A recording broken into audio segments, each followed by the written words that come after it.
Today's unboxing episode is sponsored by our friends at PGX Comics, shipping nationwide.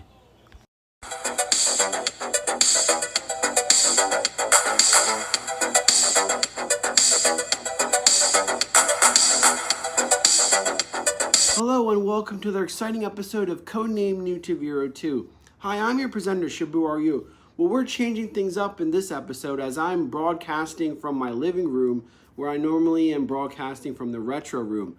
But this is a big change in more ways than one. For the first time in a long time, as my regulars are probably noting right now, I chopped off all my hair.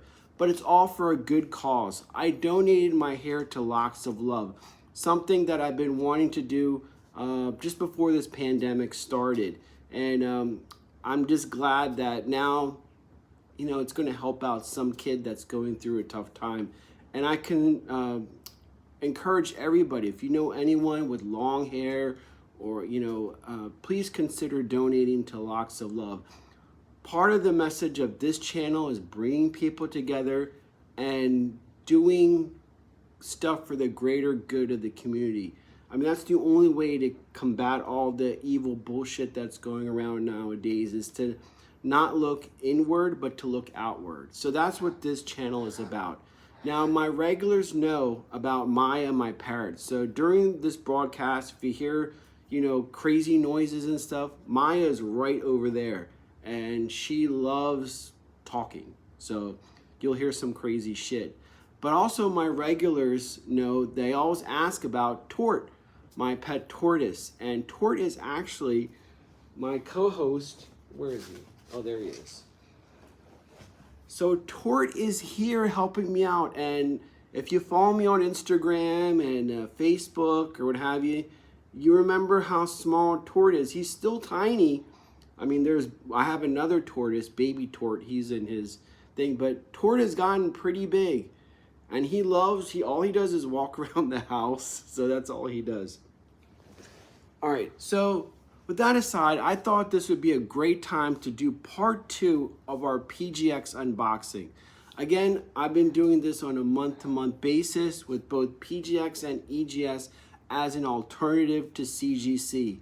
And like I mentioned in other videos, now is a good viable time to explore these options, considering CGC's announcement of removing some features, long turnaround times, and just that corporate BS that people are starting to get fed up with. And these are things I've been pointing out for a while.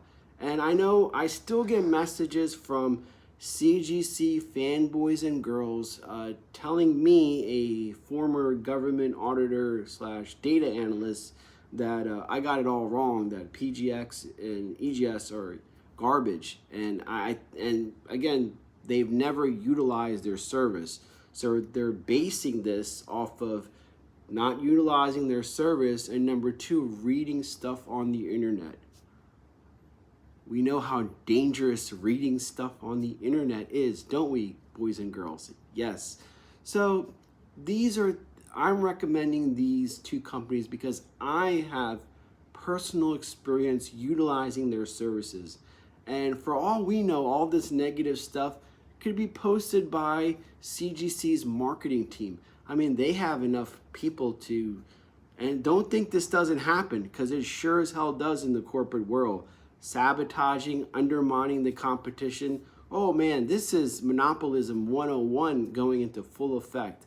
Well, anyway, I think that not only do we get to explore 2 different companies, today being PGX, but also we get to look at some amazing books that fellow Gen Xers and not Gen Xers can enjoy looking at and have considering in their collection.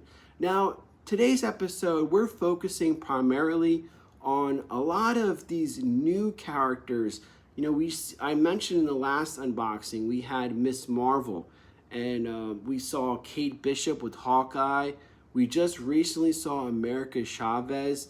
Now, guys and gals, these are going to be what the collectors 20, 30 years down the road are going to be after in their collecting. So why not pay attention to them now? And actually, it's kind of fun because for us older guys, we're discovering new characters.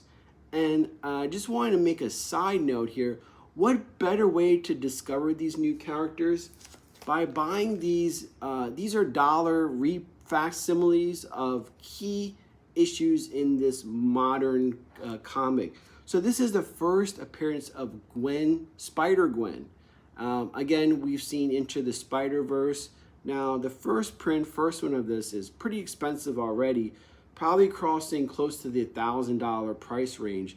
But while it's kind of not good to read those early 2000, I think 2014 this character was unveiled. But you know, that early 2000 to mid 2000, the paper quality, as I mentioned before, from Marvel, DC, and a lot of these comic companies were absolute shit.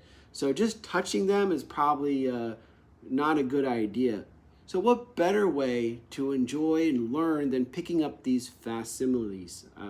That's tough to say on camera. But anyway, this way you don't have to worry about damaging or what have you, and you get to learn about these new characters. So take advantage of that when you go into the comic shop. Go into those True Believers section and pick out those books and enjoy, because that's what comic books is about. I don't even though I mention it, like, I don't really do this for investing or money, I think, but it's just part of the game with modern comics, apparently. My job is to just enlighten and share with you guys just some cool books and some cool options. I also want you guys to make note that even though this is my first appearance in short hair, my cameo appearance was actually on Pegwarmers, where Pegwarmers is actually part of the Angry Video Game Nerd family tree. Cinemassacre, Angry Video Game Nerd, all those guys. And I was invited by my good friend Kevin, who's a big part of the G.I. Joe community. And we're doing an annual thing where I appear on his channel and we talk shop. It's a lot of fun. Now, what's cool is Pegwarmers has moved into the quote-unquote Angry Video Game Nerd, where they do all their podcasts for Cinemassacre.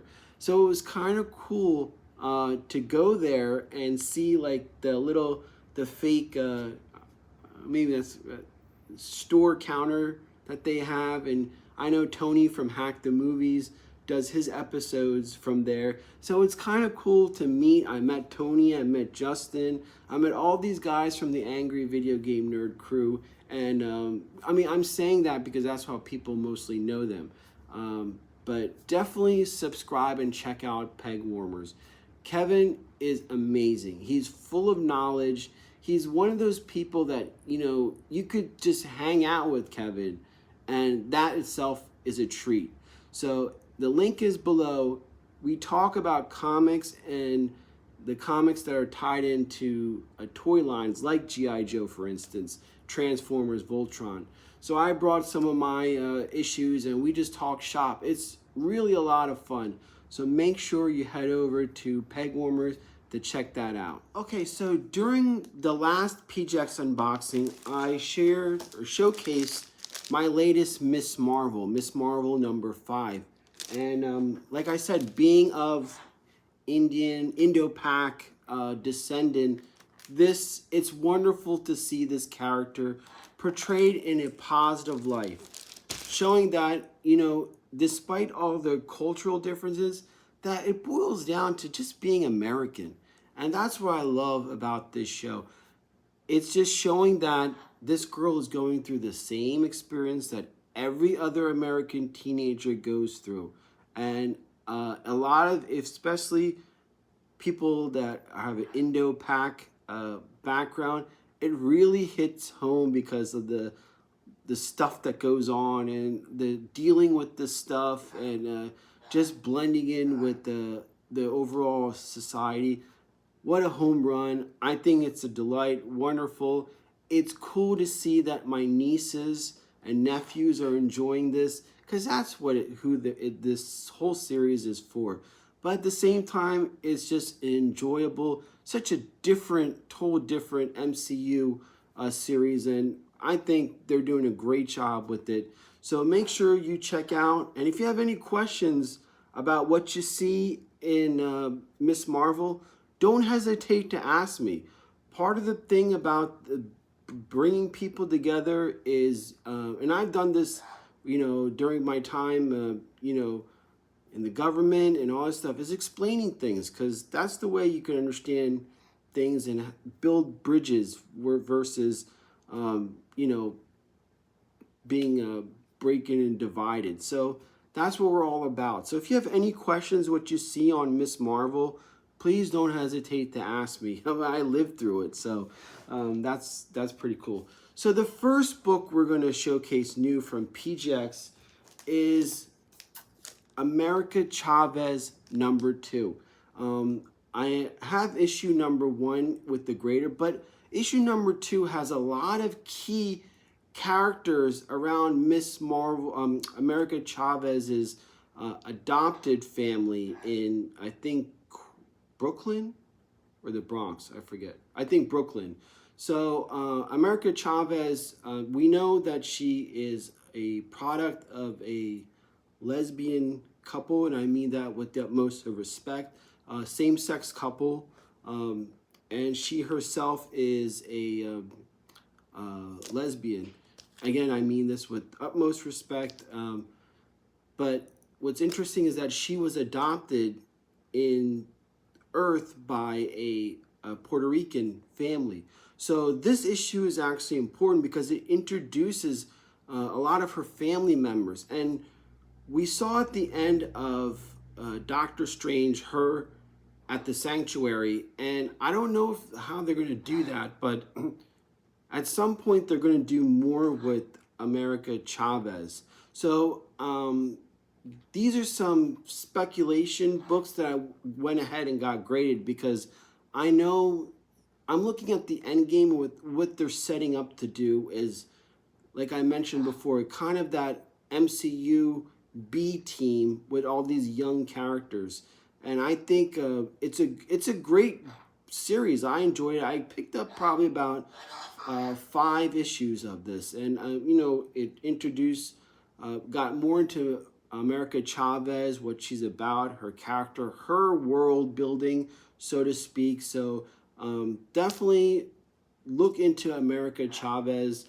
I know her first appearance was on that Vengeance, which is kind of like expensive now, but still there are other noteworthy things around the character. You got to kind of look at, the overall picture and kind of target those books around these young characters. Yeah, maybe their first appearances is, already in the thousands or what have you. I know that the book I mentioned, it has Magneto on the cover, so that kind of throws off some people. I'll have a picture up here in the corner, but that's her first appearance. But this series dives into the America Chavez lore.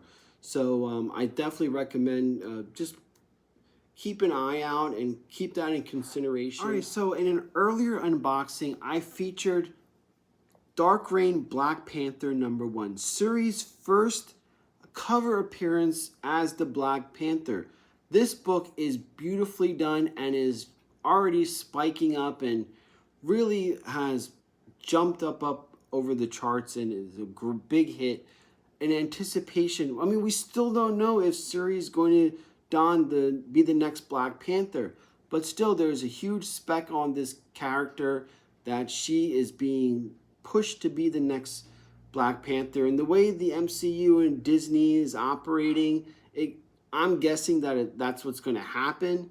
So even though this is her first cover appearance as Black Panther, really her first in comic book appearance as the Black Panther is going to be the same series, Dark Reign, issue #3. So this inside, again, this is another beautiful cover. I love this so much. I mean, Shuri looks phenomenal in this cover. I mean, just artistically a very amazing job of the female form. I'm going to be honest with you. Like, I think the curves and everything that the artist, I think this is a J. Scott Campbell cover, so we know right off the bat this is a big hit.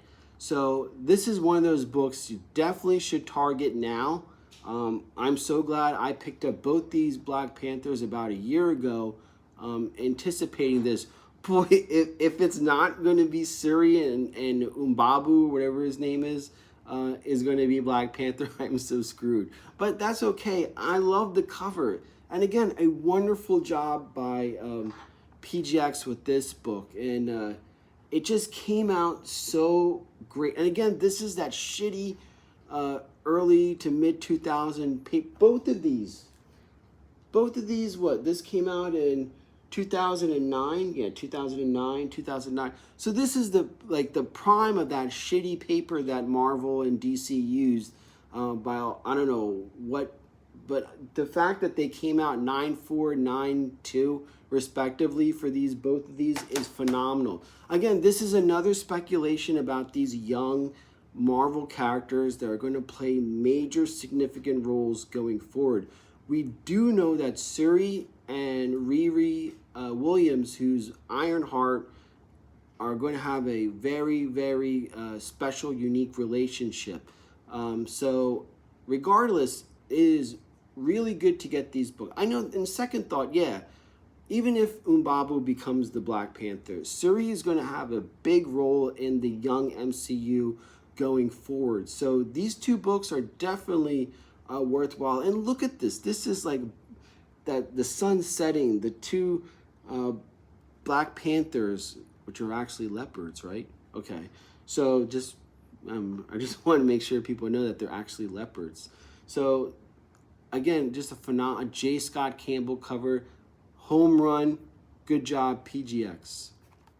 The next book we're going to feature, actually we're going to take a little break from comic book characters as a whole, and I'm going to be doing a featured episode on video game based comics. And the first one I got in this kind of like side quest that I started a while ago is Gameboy issue number 2. That is correct. These comics are the next biggest thing, because you're not only dealing with comic book fans, you're dealing with video game fans, retro video game fans as well. And again, this is the made on a Valiant. Valiant paper was notorious. I mean, the cheapest of the cheap. And to get a 9.4 on this book is through the roof. And even though this is the second issue of Gameboy, it's still highly sought. All of them. You're going to see in the next, when I do that dedicated video games and comics episode, how these books are really, really primed to pick up now and put away, because they're already spiking and they're already in high demand, not by one branch of collectors, but by two branches of collectors. So even if this is a number 2, the fact that it's a beautifully well-preserved number 2, amazing job by PGX with this. And this was also clean and pressed by the team at PGX. Yes, that's right. I utilize the clean and press service. And right, if you notice, I kept it in that new covering that PGX just recently released. And look at this. Total protection of my book. And then you just take it out and look at that. Just beautifully. You could tell they just did a wonderful job. This entire, I know there's a Link series, there's a Super Mario. I actually got the issue number 1 of Super Mario. You're going to see that in another upcoming episode of an unboxing. But that's with PGX right now. But here, look at this.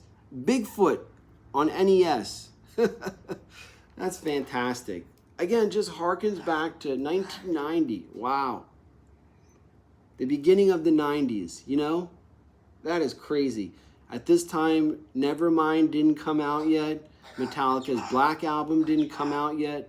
Forrest Gump didn't come out yet. It was just, we were ending the 80s and starting the 90s. So this book is really, and I love this cover. You got Mario in a space suit, a space shuttle, just a wonderfully done book. And again, these video game based comics are the next big thing. So if you're out there, jump on them now, and definitely don't even flip the pages of these. I'm warning you right now. Don't even bother. Go on, read comics online if you want to enjoy them, but do not flip through the pages. If it looks good, just keep it as is and send it away to get graded. That's what I did with this. So again, Gameboy issue number 2. All right, you guys know I always save the best for last. So this is actually kind of bringing everything we talked about home today. And that is Young Avengers number 1. This is the first appearance of Kate Bishop. Now, this is actually a reprint. This is a Toy Biz action figure pack issue number 1. So this is like 1B off of the first printing of this, because it was very limited and also very scarce, because it came in that toy pack and then it was gone. I like to thank our sponsor, Famous Faces and Funnies, for putting this aside for me and for me to pick up.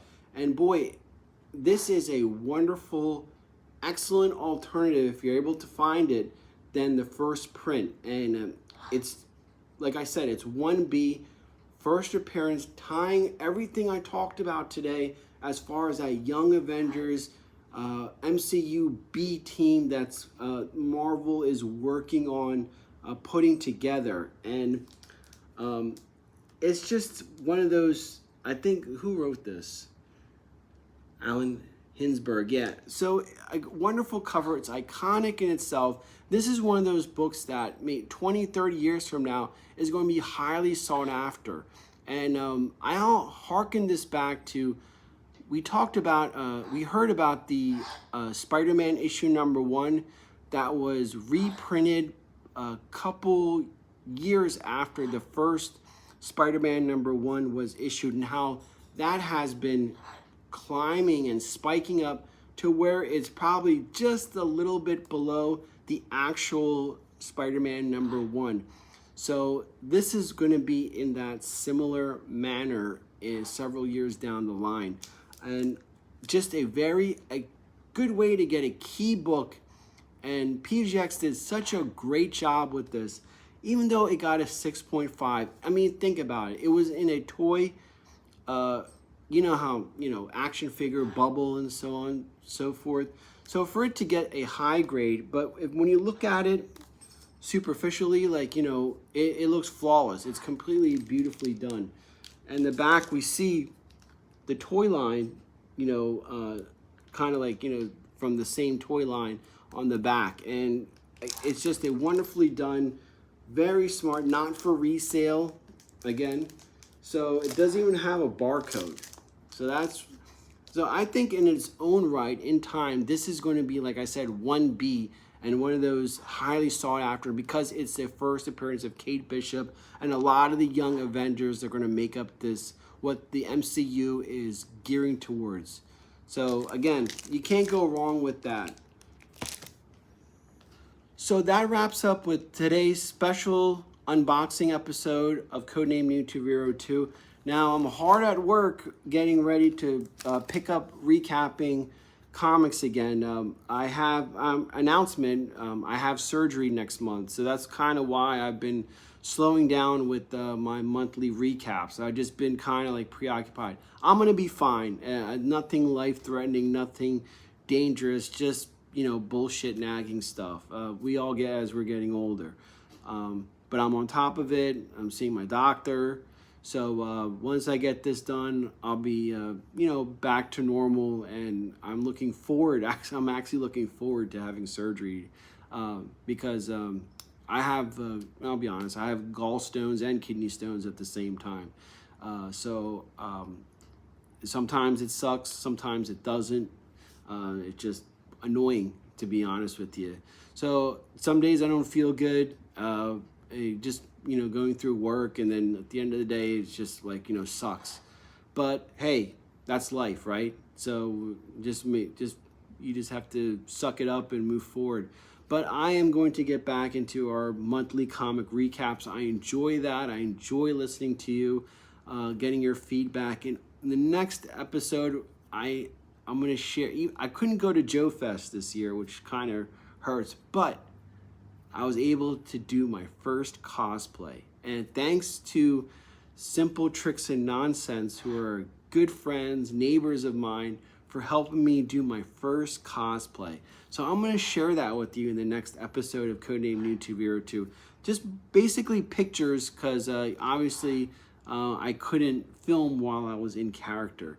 But I had a shitload of fun.